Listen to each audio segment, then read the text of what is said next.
السلام علیکم ورحمۃ اللہ وبرکاتہ۔ چلیے پڑھتے ہیں۔ اللہ تعالیٰ نے قرآن مجید میں اور حضور نبی اکرم صلی اللہ علیہ وسلم نے حدیث شریف میں بار بار رشتہ داروں کے ساتھ احسان اور اچھے برتاؤ کا حکم فرمایا ہے، لہٰذا ان لوگوں کے حقوق کو بھی ادا کرنا ہر مسلمان مرد عورت پر لازم ہے اور ضروری ہے۔ خاص طور پر ان چند باتوں پر عمل کرنا تو لازمی ہے۔ اگر اپنے عزیز اور اقارب مفلس و محتاج ہوں اور کھانے کمانے کی طاقت نہ رکھتے ہوں تو اپنی طاقت بھر اور اپنی گنجائش کے مطابق ان کی مالی مدد کرتے رہیں۔ کبھی کبھی اپنے رشتہ داروں کے یہاں آتے جاتے بھی رہیں اور ان کی خوشی اور غمی میں ہمیشہ شریک رہیں۔ خبردار ہرگز کبھی رشتہ داروں سے قطعی تعلقات کر کے رشتہ کو نہ کاٹیں۔ رشتہ داری کاٹ ڈالنے کا بہت بڑا گناہ ہے۔ رسول صلی اللہ علیہ وسلم نے فرمایا کہ لا يدخل الجنۃ قاطع، یعنی اپنے رشتہ داروں سے قطعی تعلقات کرنے والا جنت میں نہیں داخل ہوگا۔ اگر رشتہ داروں کی طرف سے کوئی تکلیف بھی پہنچ جائے تو ان پر صبر کرنا اور پھر بھی ان سے میل جول اور تعلقات کو برقرار رکھنا بہت بڑے ثواب کا کام ہے۔ حدیث شریف میں ہے کہ جو تم سے تعلقات کاٹ لے تم اس سے میل ملاپ رکھو، اور جو تم پر ظلم کرے ان کو معاف کر دو، اور جو تمہارے بدسلوکی کرے تم اس کی طرف نیک سلوک کرتے رہو۔ اور ایک حدیث میں یہ بھی ہے کہ رشتہ داروں کے ساتھ اچھا سلوک کرنے والے سے آدمی اپنے اہل عیال کا محبوب بن جاتا ہے اور ان کی مالداری بڑھ جاتی ہے اور ان کی عمر میں درازی اور برکت ہوتی ہے۔ ان حدیثوں سے سبق ملتا ہے کہ رشتہ داروں کے ساتھ نیک سلوک کرنے کا کتنا بڑا اجر و ثواب ہے اور دنیا اور آخرت میں ان کی فائدے و منافع کریں کس قدر زیادہ ہے، اور رشتہ داروں کے ساتھ بدسلوکی اور ان سے تعلقات کاٹ لینے کا گناہ کتنا بھیانک اور خوفناک ہے، اور دونوں جہاں میں ان کا نقصان اور وبال کس قدر زیادہ خطرناک ہے۔ اس لیے ہر مسلمان مرد عورت پر لازم ہے کہ اپنے رشتہ داروں کے حقوق ادا کرنے اور ان کے ساتھ اچھا برتاؤ اور نیک سلوک کرنے کا خاص طور پر دھیان رکھے۔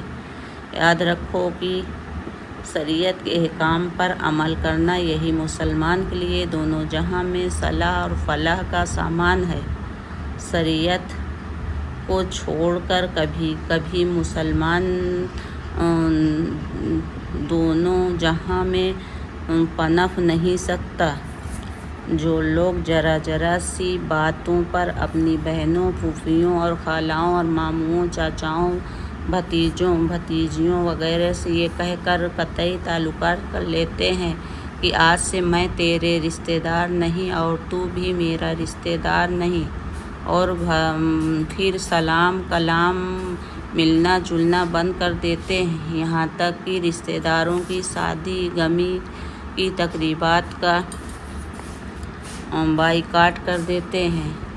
حد ہو گئی کہ بعض بدنصیب اپنے قریبی رشتہ داروں کے جنازے اور دفن میں بھی شریک نہیں ہوتے۔ تو ان حدیثوں کی روشنی میں تم خود ہی فیصلہ کرو کہ یہ لوگ کتنے بڑے بدبخت، جرماں نصیب اور گنہگار ہیں۔ بڑوں کے حقوق۔ اللہ تعالیٰ نے قرآن مجید میں اور اس کے پیارے رسول صلی اللہ علیہ وسلم نے حدیثوں میں ہمیں ہمسایوں اور پڑوسیوں کے بھی کچھ حقوق مقرر فرمایا ہے جن کو ادا کرنا ہر مسلمان مرد عورت کے لیے لازم ضروری ہے۔ قرآن میں ہے کہ وَلَا ذَا ذِی الْقُرْبَىٰ وَالْجَارِ ذِی الْجُنُوبِ، یعنی قریبی اور دور والے پڑوسیوں کے ساتھ نیک سلوک اور اچھا برتاؤ رکھو۔ اور حدیث شریف میں آیا ہے کہ رسول صلی اللہ علیہ وسلم نے فرمایا کہ حضرت جبرائیل علیہ السلام مجھ کو ہمیشہ پڑوسیوں کے حقوق کے بارے میں حکم دیتے رہے، یہاں تک کہ مجھے خیال ہونے لگا کہ شاید عنقریب پڑوسیوں کو اپنے پڑوسی کا وارث ٹھہرا دیں گے۔ ایک حدیث میں یہ بھی ہے کہ ایک دن حضور علیہ الصلوۃ والسلام وضو فرما رہے تھے تو صحابہ کرام آپ کے وضو کے دھون کو لوٹ لوٹ کر اپنے چہروں پر ملنے لگے۔ یہ منظر دیکھ کر آپ نے فرمایا کہ تم لوگ ایسا کیوں کرتے ہو؟ تو صحابہ نے عرض کیا کہ ہم لوگ اللہ اور رسول کی محبت کے جذبہ میں یہ کر رہے ہیں۔ سن کر آپ نے ارشاد فرمایا کہ جس کو یہ بات پسند ہو کہ وہ اللہ رسول سے محبت کرے یا اللہ اور رسول اس سے محبت کریں تو اس کو لازم ہے کہ وہ ہمیشہ ہر بات میں سچ بولے، اور اس کو جب کسی چیز کا امین بنا دیا جائے تو وہ امانت کو ادا کرے اور اپنے پڑوسیوں کے ساتھ اچھا سلوک کرے۔ اور رسول صلی اللہ علیہ وسلم نے یہ بھی فرمایا کہ وہ شخص کامل درجے کا مسلمان نہیں جو خود بھر پیٹ کھائے اور اس کا پڑوسی بھوکا رہے۔ بہرحال اپنے پڑوسیوں کے لیے باتوں کا خیال رکھنا چاہیے۔ اپنے پڑوسیوں